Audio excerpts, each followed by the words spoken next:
We have Michael Lynch here with us, and he is going to present how I used Python to steal money. And we are going to do a question and answer session at the end of his presentation. But feel free to put questions in the chat while we're going here. So I will pass the reins to you, Mike. All right, thanks, Barbara. Okay, can everybody see my screen? Hopefully you guys can see my screen. Yeah, maybe I don't have the right window. Okay, now I can. Yep. You can see it? Okay. All right, so thanks everybody for coming. My name is Michael Lynch, and this is how I use Python to steal money. So I'm going to need to swear you all to secrecy because this is a true story. I really did steal money.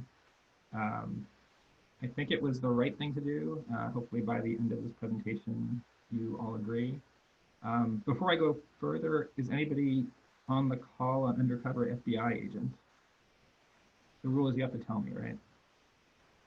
Okay, so nobody's said anything. Oh, we got one.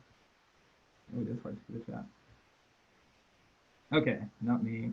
Yeah, I'd be great in a mob movie. I would just ask everybody if they're an undercover FBI agent, and I'd be fine.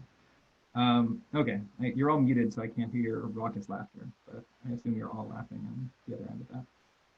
So when I say I stole money, I stole cryptocurrency. And if you don't know about cryptocurrency, I'm just going to give a brief overview of the basics. I'm not going to get into the nitty gritty of like the math involved. It's just the basics so that you understand what's going on. Oh, audio is very low.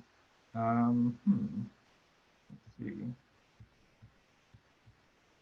See if I can fix that.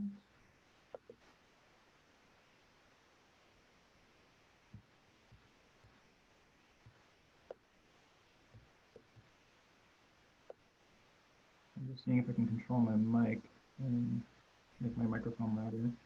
I didn't think your audio was especially low. It sounded fine to me. Okay, I'll try to talk louder. Anybody else having issues with the audio? Okay, I think it's only one person saying, okay, so multiple people. Try grabbing a mic.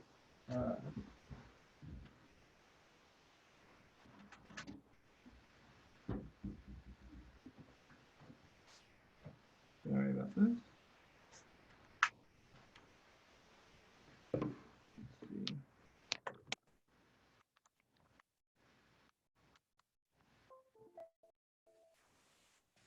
All right, is this any better?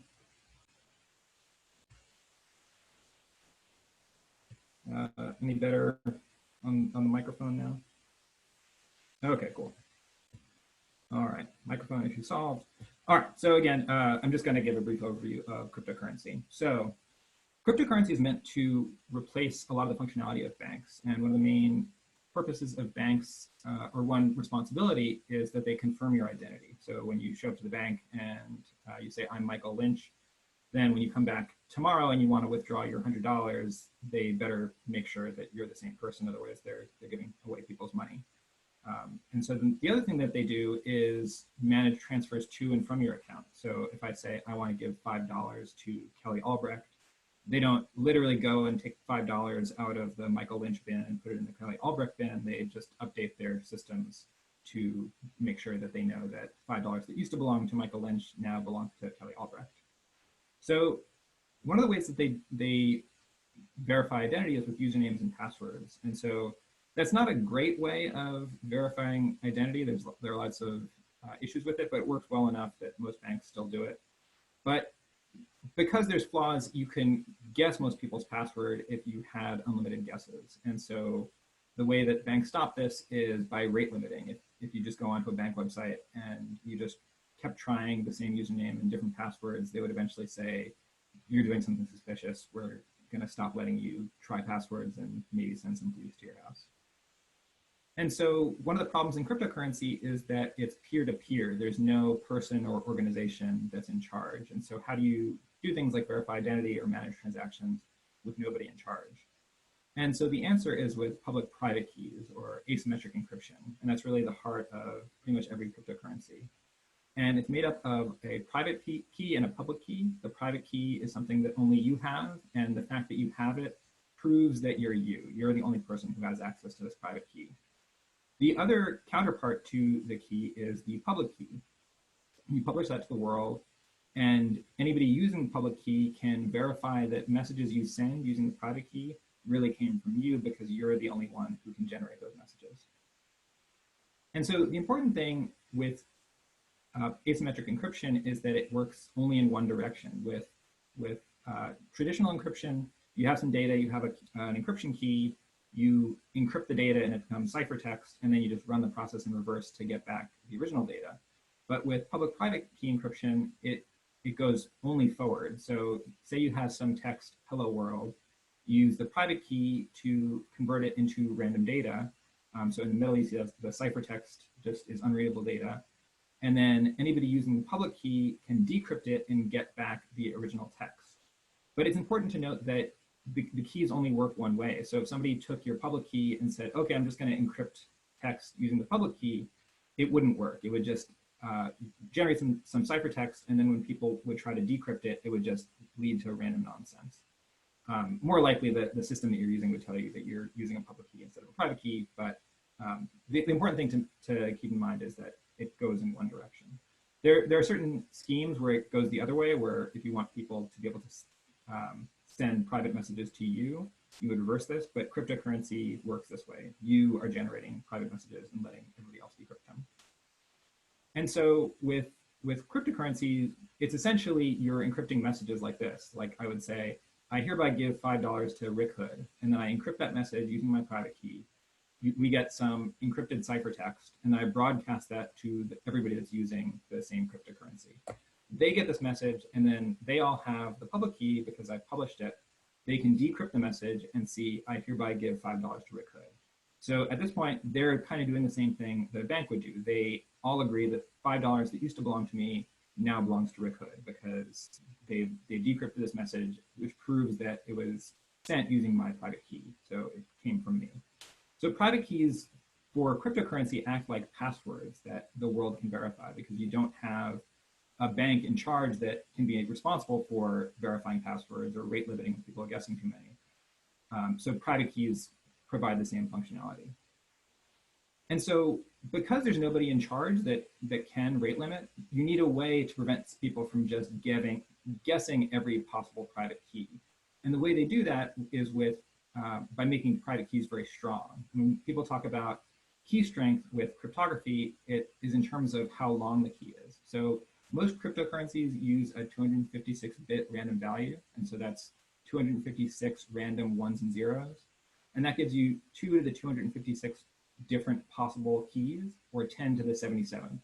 And so to put that in context, there are 10 to the 50th atoms on Earth and 10 to the 82 atoms in the universe. So if you were to just, even if you had a computer that could guess generate millions of private keys every second, it would still take you an unfeasibly long time to try to guess somebody's private key because there's just so many possibilities. And so that brings us to Saya. So with the cryptocurrency basics out of the way, Saya is a marketplace for disk storage. So you can think of it sort of like Airbnb, but for disk space. So if you've got 500 gigabytes free on your computer, you can advertise on this network and say, hey, I've got 500 gigabytes free, does anyone want to rent it? And somebody can say, I'll give you $1 per month for 3 months to rent that 500 gigabytes of space. And the way that participants on Saya pay each other is through this cryptocurrency called Saya coin. And so the way that Saya represents private keys, these 256-bit random values, is through passphrases. So because humans aren't very good at remembering 256 random ones and zeros, different cryptocurrencies have different ways of making them more convenient or encoding them in more convenient ways. So sometimes they use files, sometimes they use QR codes. With Saya, they use 29-word passphrases. So you get these 29 English words, and then when you enter them into Saya, Saya knows how to encode them back into a private key. And so this brings us to this Reddit post that I saw that started this whole story. So I was it was a typical Friday night. I was doing what all the cool kids do, which is watching TV and checking Reddit on my phone. And I see this post. And so we'll walk through it. The user says that they purchased 2,000 euros worth of Saya coin, and they saved their passphrase to a text file, but they accidentally didn't save it. So that's bad because it means that they potentially just lost 2,000 euro. But no problem, because they also physically wrote the passphrase down. So that's good. That's a good backup. But then they say they keep typing it into Saya, and Saya keeps saying that it's incorrect. They've tried literally 500 times, and they can't get into their wallet. So they're obviously very frustrated. They're worried that they just spent 2,000 euro and now it's disappeared. And so a user tried to help them, and they said, okay, it's 29 words, a space between each word. And this user responds by posting their entire passphrase on Reddit. And the user who was helping them says, like, no, you shouldn't do that. Anyone can access your wallet. And this user says, no, because it's wrong, LMAO. So this post really got my attention, especially these parts. The fact that they physically wrote down the passphrase, and the fact that they said, I'm pretty sure I didn't make a mistake writing it down. I always double check. So I was pretty sure they did make a mistake, because otherwise they would still have their 2,000 euro and they wouldn't be posting on Reddit. And so this is a kind of an interesting challenge, because it was pretty common at the time, and still is, for people to accidentally expose their cryptocurrency private keys somehow. And what usually happens is that somebody just accidentally exposes an entire key, and then somebody else immediately steals the money. So this wasn't quite that, but it seemed like they had exposed enough of the key that people were going to figure it out, especially because at the time, the price of Saya coin had increased a lot and had attracted a lot of attention. So a lot more people were checking the subreddit than usual.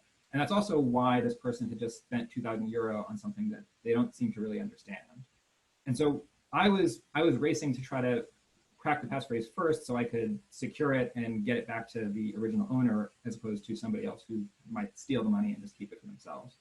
And so I started thinking about what the mistake might be in the passphrase that they posted. So when you're writing a passphrase down, there's lots of ways that you can corrupt the passphrase. So maybe they transpose some letters. So like maybe the word was meat and they wrote down meta. Maybe the word was heart and they accidentally deleted the R and wrote down heat. Or maybe they just completely got a letter wrong. So the word was like tagged and they wrote down tugged. So it could be any of these things. So that got me thinking about where these words are actually coming from. How is Saya generating these passphrases when it shows them to the user? And so Saya is open source, like most cryptocurrencies. And so I started tracing the code that generates the passphrase. And I find this library called Entropy Mnemonics. And inside there's a dictionary that has 1,626 English words. And it seemed like that was pretty clearly where Saya was drawing from when it generated these passphrases. And so my next thought was, okay, I'm just going to control F through this dictionary. I can take each of the 29 words that the user posted on Reddit, and then control F in the browser and see which one doesn't appear in this dictionary, because one of them probably isn't a real word from the dictionary if they screwed it up. And then that would be the word that's wrong, and then I can go from there. But I control F through, I tried all 29 words, and they're all in the dictionary. So that means something else is going on. It means that either they're confused and Saya generated a valid passphrase that's for some reason not working, or they got very unlucky and made a mistake and messed up one of the words, but their mistake still is another word that's in the dictionary. So my next thought was, okay, like what if it's number two? What if they just got really unlucky? So how can I find words that were in the passphrase that they posted that are one copying error away from other words in this Saya dictionary? And so that reminded me that there's this algorithm called Levenstein distance, and it's the measure of the edit distance between two words. So for example, cat and car have an edit distance of 1, because to get from cat to car, you would replace the T with an R. And then from cat to scar has an edit distance of 2, because you have to replace the T with an R, and then you would prepend an S. And then words that are more distant are like baker and bread. So you would have to delete the K, add a D, and then swap the positions of the R and the E. And that gives you an edit distance of 4. And so what I wanted to do was, I've got these 29 words that the user posted on Reddit. I suspect that they're one edit distance away from a correct passphrase. So I wanted to figure out how I could go through each of the words in this incorrect passphrase and then use that to figure out what the correct one is. So basically I wanted to, for example, one of the words they posted in this passphrase is wise. So I could go through the dictionary starts with the word Abby. The edit distance between wise and Abby is 4. And that makes sense because the user would have to be very confused to accidentally write down Abby when the word, or accidentally write down the word wise when the word that was shown was Abby. And so I just keep going through the different words in the 1626 word dictionary. And then I would finally arrive at a word like wife. And so if the word that they were shown was wife, it is kind of plausible that they accidentally wrote down wise because those words are pretty close together. So that's a very plausible candidate for an alternate passphrase. And so by the end of this process, I should have this table of all the words that the user posted and then all the alternate candidates that are 1 edit distance away in the SIA dictionary. And so again, like I'm kind of racing to do this. For all I know, there's dozens and maybe hundreds of people that are trying to do the same thing. And some of them are going to be unscrupulous and steal the money. So I was trying to get this as fast as possible. I didn't want to re-implement the Levenstein distance algorithm by hand. So I found this library online, the Python Levenstein library. And so that was pretty good news because Python packages are generally pretty easy to install. In my experience, not a lot of dependency issues, unlike you can get with C++ or other languages. And so I did pip install Python Levenstein, which is the way you install libraries with Python, and it installed cleanly, it seemed to work fine. And I brought up the interactive interpreter, did import Levenstein, and then tried calling the distance API, and it just worked the way that I would expect. So you pass in 2 words and it gives you the edit distance between them. So at this point, I was ready to write a script to try to crack the passphrase. And so this is the other reason that I swore you all to secrecy. This is very shameful, ugly code, but remember, I'm writing it under tight time constraints. So if I ever showed this in a job interview, I think I would be blackballed from the industry, so don't tell anybody. But I'll just walk you through it. So first line, we're importing Levenstein library, then raw input reads from the command line console. So we're reading the seed that the user posted from the command line. I'm just typing it into the command line. And then we're calling seed.split to split it up into the 29 words. And then we've got a for loop, so we're iterating over each of the 29 words. Then we're going through the words in the SIA dictionary. And for each word, we're measuring the distance between the word that the user posted and another word in the dictionary. You can see I'm also calling dictword.strip, which is stripping white space on the edges, because I can't remember if Python does that automatically when you're reading from a file, but I felt like there was just no time. I didn't have time to check. I was just going to strip it anyway, and runtime didn't affect things at all. And so, and then I'm just, for all the words where there's an edit distance of 1, I would print out the word from the passphrase, the replacement word that's 1 edit distance away, and then the full passphrase after replacing this word. And so I ran it. I was a little bit worried that it was going to turn up like 1,000 possible passphrases and I'd have to write a whole new script to try to test them. But fortunately, there were only a dozen possibilities, so you can see them all here. And what you're seeing is just the at the top, I've entered in the user passphrase, and then it's showing me, okay, if you replace the word wise with the word wife, this is a possible passphrase. If you replace the word tag with the word jagged, this is what the passphrase would look like. And so with only 12, it was easy for me to just try them by hand. And so SIA's command line application is called SIA-C, and so I called SIA-C wallet init seed. And for the first one, it says checksum verification failed. So obviously, like, not all these passphrases are going to be valid, so it was telling me this one's invalid. And so I just keep going through, and I eventually get to the word that it suggests I replace the word tonic with ionic. And I type in SIA-C wallet init seed, and I get back wallet initialized and encrypted with seed.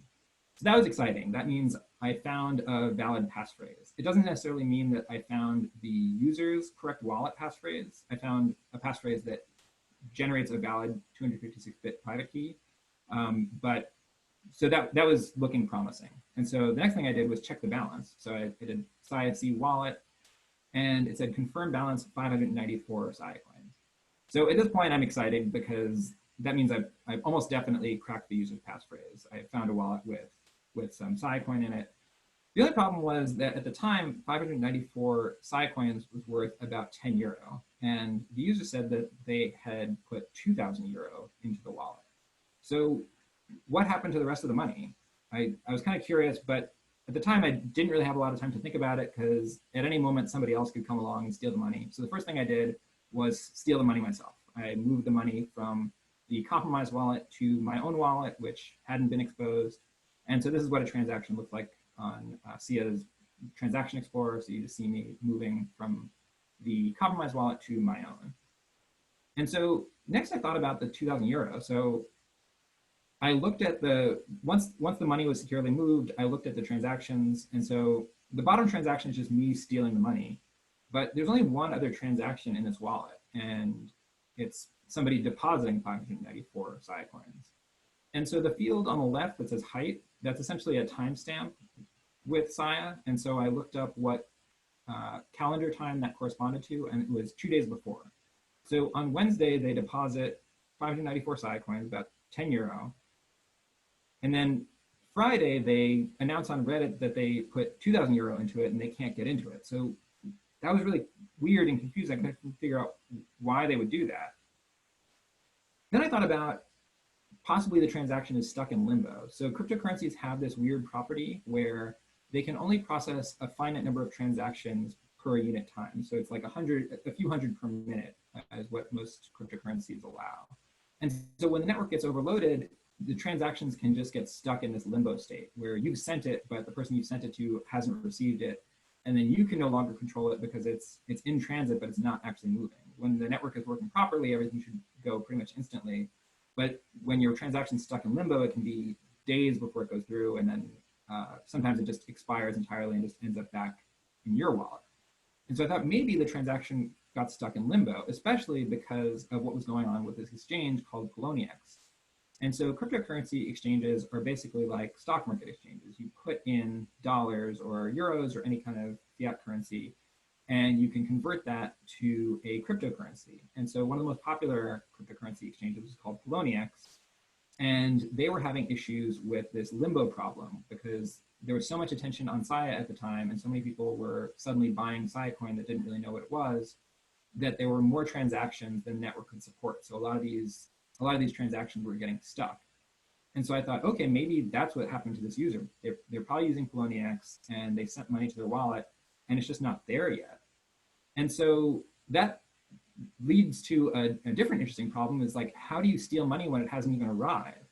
So you could just set up something that's infinitely trying to move 2,000 Sia coins or 2,000 euro worth of Sia coins. But the problem is that Sia fluctuates, or like all cryptocurrency, fluctuates in value every day. So I don't know exactly, the wallet operates in terms of Sia coins, and I don't know exactly how many Sia coins are set to arrive. And so if I guess too many, say it's 50,000 Sia coins are headed to the wallet, and I guess 50,000, but only like 49,000 show up, no money's going to be transferred because Sia is just going to say you don't have enough money to transfer 50,000 Sia coins. And so it's essentially like playing The Price is Right, where you want to get as close as possible to the correct answer without going over. But I have the advantage in this situation in that I can play multiple rounds. I can keep making transfers as long as each transfer is less than the maximum. And so what I did here is just decided to do that, transfer like some amount that's small enough that I'm pretty sure I'm not going to go over the limit on any particular transaction, but big enough that it's not going to take forever moving the money in lots of like 1 cent transactions. The problem is the only machine I had available to me at the time was a Windows virtual machine, and I don't actually know how to do shell scripting in Windows. And so I just quickly looked up how to do a loop. I think this is how to do a for loop, but it's pretty ugly. So what I'm actually doing here is incrementing from 1 to 0 in increments of 100. If there are any math nerds on the call, you probably know that if you keep adding 100 to the number 1, you never reach 0. So this is an infinite loop. And so that was what I wanted. I wanted to just keep trying to send 2,000 Sia coins, the equivalent of about 40 euro, into my wallet until the wallet was drained. So if this 2,000 euro really did show up, all of a sudden, it would immediately start moving it to my wallet before anybody else could get to it and maybe steal it for themselves. And so at this point, I'd done pretty much everything I could do to secure the money, and so it was time to inform the owner. But honestly, this was the first time I've ever stolen money, and I have to admit, I did entertain some fantasies about what I could buy with this stolen money. So I thought about maybe getting a yacht or a Rolex with this 10 euro. But I eventually decided to do the right thing and return the money to the owner. It's also possible I don't really understand how euro exchange rates work. But so the other problem I had was that the user said that they lost 2,000 euro, and I only got 10 euro. And so it would be sort of like if you put up posters saying that you lost your wallet containing $2,000, and then somebody returned it to you and said, oh, I found your wallet, but it only has $10 in it. You would be kind of suspicious of that person, and you would think that maybe they stole your $2,000. And so that was the position I was in. And so when I contacted them, I tried to be very clear that I didn't really steal their money, that there really was just 10 euros worth in, and I explained what the process was. And so I was really excited to see what this user thought. Like I was kind of, there's still a lot of unanswered questions for me, like why there's so little money in the account.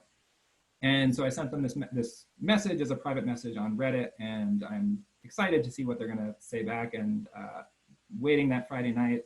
So this all happened in about 2 hours before I cracked the passphrase and sent them this message. So they don't respond. And then Saturday morning, I'm like really excited to see what they're gonna say, and then nothing. And they've actually deleted their post on Reddit announcing that they lost the money. And so that was just even more confusing for me, because I'm like, what is this person doing? Like, who just loses 2,000 euro and then seems to just completely forget about it and doesn't want to know what happened? So I thought, surely Sunday they'll have responded. Nothing on Sunday. Finally on Monday, I get this response back. And they said, it turns out they actually still had most of their Sia coin on the exchange. I don't know if they ran into this Limbo issue and got the money back, or if they just never sent the money at all. But they said that I was correct. They had actually written down the word ionic, but every time they read their handwriting, they were reading the I as a T, because tonic was the more familiar word. And they actually even said that I could keep the 10 euro, but I insisted on giving it back to them because I thought it would make me come off better in this talk. And I also wrote this up as a blog post, and one of the common responses I got on this blog post is, okay, so you cracked a passphrase that was missing one correct word, but why can't you just crack passphrases that are missing every word? Why can't you just guess all 29 words? And so the answer is that it's mathematically impossible. With 29 different words and 1,626 possibilities for each word, it's 1626 to the 29th, so that's equivalent of 10 to the 93. And again, like that's much more than the number of atoms in the universe. And you'll notice it's actually also larger than the challenge of just guessing every single 256-bit number, every possible private key. And the reason for that is there's some redundancy in the passphrase, so that it can quickly tell you if you've made a mistake in typing in the passphrase. It doesn't do any complex cryptographic calculations. It can just quickly tell you that the checksum is wrong. And it's actually even longer than it should be, because the developers made a mistake and made the passphrase a little bit too long, because you don't need 16 bits of redundancy. But now we're kind of stuck with these 29 words with Sia. The other more alarming response I got was somebody on Hacker News read my blog post and said, oh, looks like you're bragging about committing a felony. Congratulations. So that was kind of worrying, because they said that I violated the Computer Fraud and Abuse Act, the CFAA. And so I was like, oh no, did I actually commit a felony here? And so I looked at the CFAA. It's a anti-hacking law in the US that's commonly invoked when they want to prosecute hackers. And so I think that I didn't. If you read the CFAA, most of the clauses are around accessing a computer without authorization. And the interesting thing about the process that I took here is that I never actually accessed the victim's computer. The victim posted the incorrect passphrase on Reddit, and I cracked it on my own computer. And so I never actually accessed their computer at all. The only time I accessed anybody else's computer is to broadcast the transaction, but that's not without authorization. That's the way the network is supposed to be used. And also, if you imagine like the physical world equivalent of this, it would be like if you found a wallet on a busy street corner, would you either like pick it up and try to track down the owner, or would you call the owner and say like, oh, hey, I saw that you've got a wallet with a lot of money in it sitting on the corner of 23rd and Main. You might want to go by there because hundreds of people are walking by it. So I think common convention is that you pick it up and secure it so you can track down the owner. So hopefully you all agree and don't turn me into the police. So lessons learned. One of the most important lessons here is that cryptographic keys are very fragile. So any information you reveal about a cryptographic key can make it easy for somebody to crack the key or for cryptanalysts to figure out what the key is. So there's that expression like almost doesn't count except in horseshoes and hand grenades. I'm trying to popularize the expression doesn't count except in horseshoes, hand grenades, and cryptographic keys. So if you guys could start saying that to people and let me know what their reactions are, that would be helpful. But this example was sort of a silly trivia example because the user posted almost the entire passphrase for me to guess. There are a lot more interesting attacks where people can do things like measure the heat coming off of a processor as it's doing cryptographic algorithms or cryptographic calculations, and then figure out what the key is based on the heat that's coming off of. So they're very fragile, like revealing any information about a private key is dangerous because people can figure out in clever ways what the rest is. You also want to avoid human copying for precious data. So in this case, this user trusted 2,000 euros worth of data based on their handwritten backup of the passphrase. And so that's dangerous because obviously you can make a mistake either copying it from the screen to paper or from paper back to the keyboard. And so if you do have to write it down, you at least want to verify at least once that you can go through the process successfully using that paper backup. And then not lastly, but keep track of where you announce major financial losses. So this user announced a loss on Reddit of 2,000 euro and then seemed to completely forget about it until 2 days later. So if you announce major financial losses, maybe keep track of where you've announced that because somebody might show up and help you.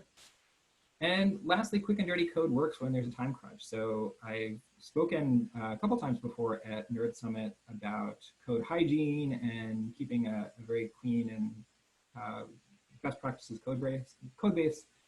But there's a time and place for that.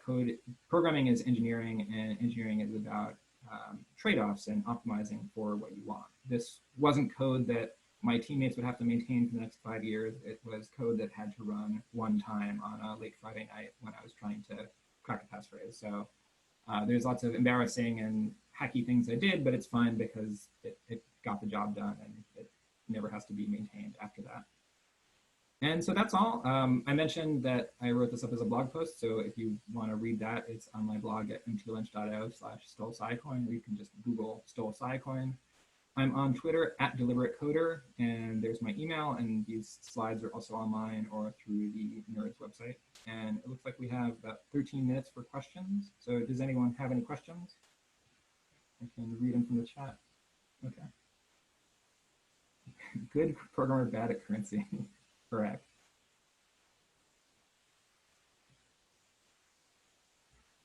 Anyone have any questions? You can either do them in the chat or get on mic.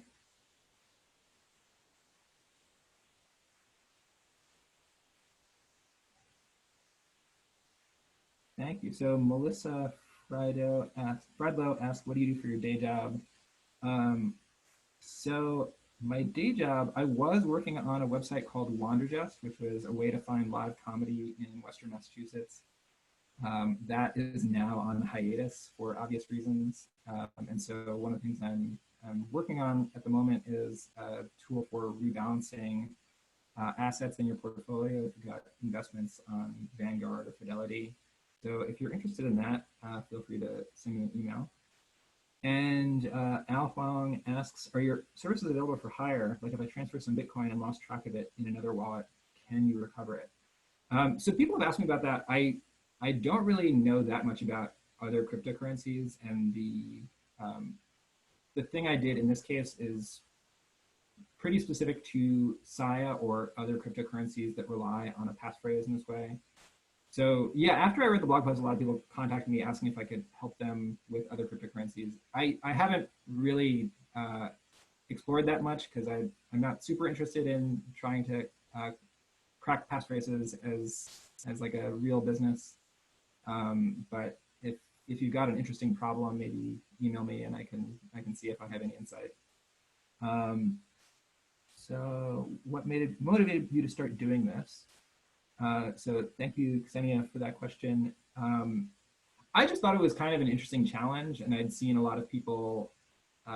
There had been a lot of cases where somebody, especially like because Bitcoin is more popular, and a lot of TV shows started talking about like Bitcoin gift cards, where you give the private key as a QR code, and they wouldn't really understand. The TV presenters wouldn't really understand. It would accidentally reveal the QR code on the TV show, and so immediately people online would steal the money.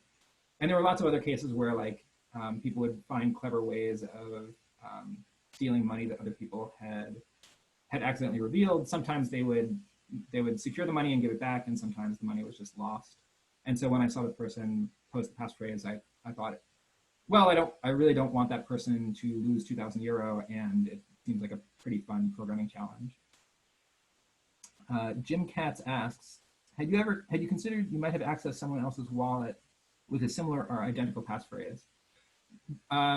So that's very, very unlikely. The odds of guessing somebody else's passphrase are, it's as I showed in the calculation. So with the number of passphrases, I showed it as 10 to the 93. So the odds of me guessing a passphrase and getting into a valid one that belongs to somebody else is really unlikely. I did briefly think about that when I saw that there wasn't the money that they thought about, that they had reported, but I thought it was just too, like 10 to the 93. It's like very hard for humans to conceive of like how unlikely that is, 1 in a 10 to the 93 chance, but it's like basically impossible. And then knowing what I do now, the user did confirm that that was their wallet and they just hadn't sent the money. Kevin French, really enjoyed the story of problem solving. Thank you, Kevin French. Stephanie, great presentation. Thank you. Cool. Joan, thanks, Michael. Thank you, Joan. So thanks everybody for watching. So we still have 9 minutes for questions. If anyone has any questions, post them in the chat or you can get on the mic.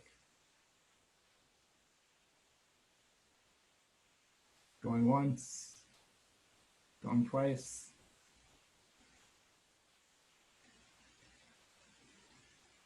Okay, I guess we'll wrap up here. So thank you everybody for coming to the talk. I hope you enjoyed it, and I hope you have a good rest of the Nerd Summit.